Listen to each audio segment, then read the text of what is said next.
இந்த வீடியோஸ் ஃபுல்லாக என்ன பார்க்க போகிறேன்னா, போன மாதம் நாங்கள் வந்து முந்திரி கொட்டை பொறுக்குன சின்ன சின்ன வீடியோவை சேர்த்து வச்சுருக்கோம். அதுவும் லாஸ்ட்டாக ஒரு பிரியாணி, சிக்கன் பிரியாணி 2 கிலோ அளவு வந்து செஞ்சுருக்கோம். அது கூடயே வந்து எங்களுடைய முந்திரி கொட்டை பொறுக்குன அனுபவத்தை ஷேர் பண்ணிக்க போகிறோம். இந்த வீடியோ ஃபுல்லாக பாருங்கள், லைக் பண்ணுங்கள், ஷேர் பண்ணுங்கள், சப்ஸ்கிரைப் பண்ணுங்கள்.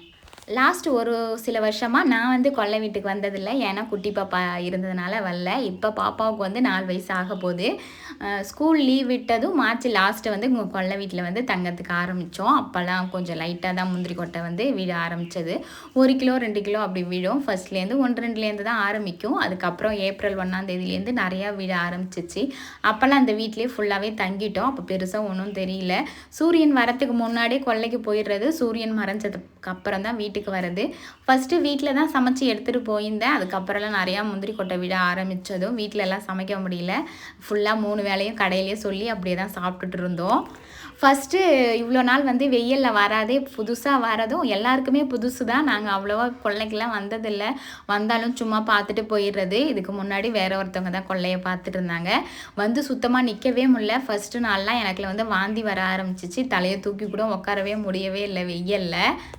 முந்திரி கொட்டை வந்து கம்மியாக விழும்போது திருவறத்துக்கு ஒன்றுமே தெரிஞ்சிக்கவே இல்லை. அதுக்கப்புறம் வந்து நிறையா விழும்போதெல்லாம் கை நல்லா வீங்கிக்கிட்டு தீப்பட்ட காயம் மாதிரி கட்டை விரல்லாம் நல்லா கொப்புளிச்சிருச்சு. அது சரியாகிறதுக்கே ஒரு 2 3 நாள் ஆச்சு. ஆனால் சரியாயிடுச்சு. அதுக்கப்புறம் வந்து பழகிடுச்சு.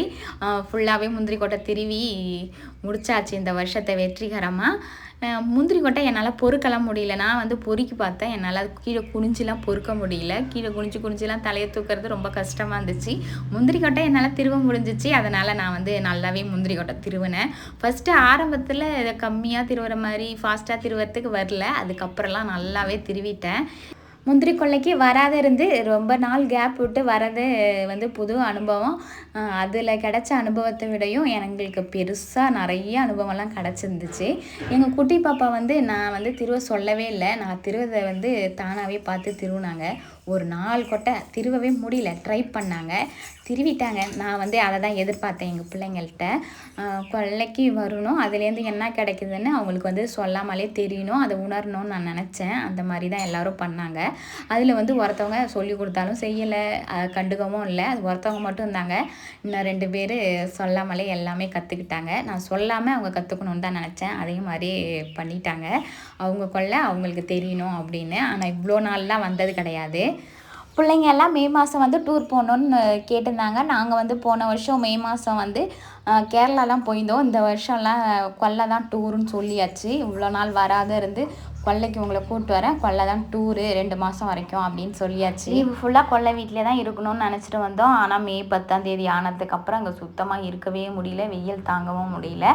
அதுக்கப்புறம் இன்னொரு வீட்டுக்கும் இந்த வீட்டுக்கும் அப்படியே போயிட்டு தான் வந்துட்டு இருந்தோம். இந்த வீட்டுக்கும் அந்த வீட்டுக்கும் வந்து 7 கிலோமீட்டர் வந்து தூரம்.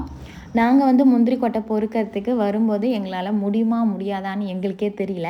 ட்ரை பண்ணலாம் அப்படின்ட்டு தான் முந்திரி கொட்டை வந்து பொறுக்கிறதுக்கு வந்தோம். ஃபஸ்ட்டே வந்து பெருசாக ஒன்றும் தெரிஞ்சிக்கல. அதுக்கப்புறம் போக போக ஆள் வச்சு தான் பொறுக்கணும் அப்படின்னு நாங்கள் வந்து 3 ஆள் வச்சு தான் முந்திரி கொட்டை வந்து பொறுக்கணும். பொறுக்கி முடிச்சாச்சு. எதிர்பார்த்ததை விடையும் நிறையா கிடச்சிச்சு. நாங்கள் வந்து ரொம்ப நாள் கழித்து வந்து முந்திரி கொட்டை பொறுக்கின அனுபவத்தை விடையும் எங்களுக்கு வந்து கிடைச்ச அனுபவம் வந்து, நாங்கள் இவ்வளோ நாள் கழித்து எங்கள் கொல்லைக்கு நாங்கள் வரோம். ஆனால் அடுத்தவங்களுக்கு என்னன்னு தெரியல. அதை வந்து குறை சொல்கிறதுக்கு மட்டும்தான் வந்தாங்க. பாசிட்டிவாக இப்படி செய்யுங்க, தெரியாததை இப்படி செய்யுங்க அப்படின்னு சொல்லலாம். ஆனால் அதுக்கெலாம் யாரும் ஆள் வந்து வரல. ரெடியாக இருந்தாங்க அந்த நெகட்டிவை மட்டும் நல்லா பளிச்சுன்னு சொல்கிறதுக்கு. கொல்லை வீட்டில் ஒரு நாள் பிரியாணி தான் செஞ்சுருந்தோம். அதை தான் வந்து இனிமேல் பார்க்க போகிறோம். விறகடுப்பில் தான் வெளியில் வச்சு செஞ்சுருந்தோம். இந்த பாத்திரத்தில் ரொம்ப நாள் வந்து ஃபுல்லாக செய்யணுன்னு என்னோடய விருப்பம். அது வந்து இன்றைக்கி தான் நிறைவேறிச்சு கொல்லை வீட்டில். நாங்கள் வந்து இன்னொரு வீட்டில் இருக்கும்போது கொஞ்சம் பேர் 4 5 பேர் தான். அதனால் வந்து கம்மியாக தான் செய்வோம். இங்கே வந்து நிறையா பேர் இருக்காங்க. அதனால் வந்து நிறையா செஞ்சோம். அதனால் இன்றைக்கி அங்கேருந்து இந்த பாத்திரத்தை எடுத்துகிட்டு வந்து செஞ்சாச்சு. ஃபுல்லாக செஞ்சு பார்த்தாச்சு. பாத்திரத்தில் எண்ணெயும் நெய்யும் ஊற்றிக்கிட்டு தாளிக்கிறதுக்கு வந்து பட்டை, ஏலக்காய், வால்மிளகு, பெருஞ்சீரகம் இதெல்லாம் போட்டுட்டு அதுக்கப்புறம் வந்து 10 பச்சை மிளகா எல்லாம் சேர்ந்து வதங்கினதுக்கப்புறம் வெங்காயம் போட்டுக்க வேண்டியதான். வெங்காயத்தோட அளவு வந்து 1 கிலோ. 2 கிலோ அரிசி எடுத்திருக்கோம். அதனால் 1 கிலோ வெங்காயம் போட்டால் நல்லாயிருக்கும். வெங்காயம் நல்லா வதங்கினதுக்கப்புறம் இஞ்சி பூண்டு பேஸ்ட் வந்து போட்டுக்கணும்.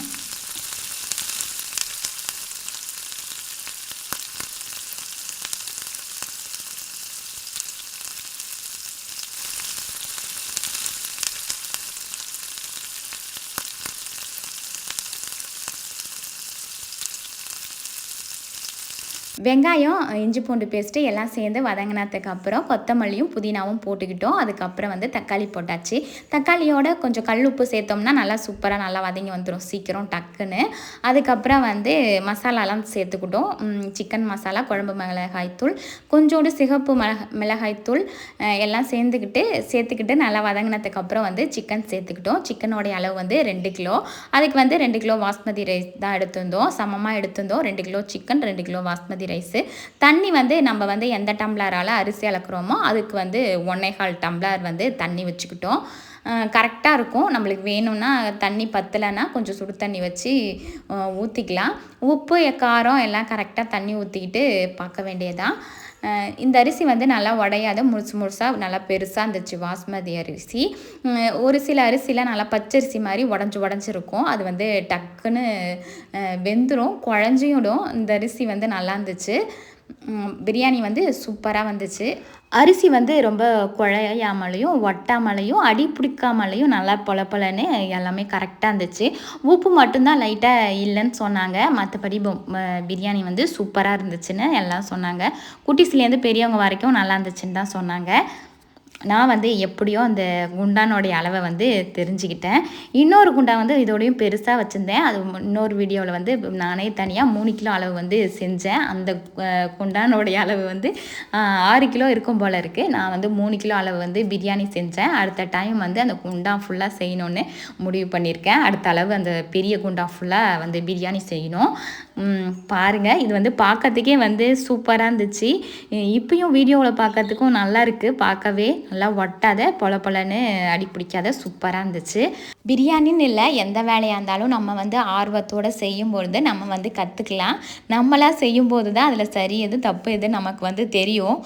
தெரியல, எங்களுக்கு தெரியாது அப்படின்னு சொல்லிட்டு இருந்தோம்னா அது லாஸ்ட் வரைக்கும் வந்து தெரியாது. எந்த வேலையாக இருந்தாலும் அப்படி தான்.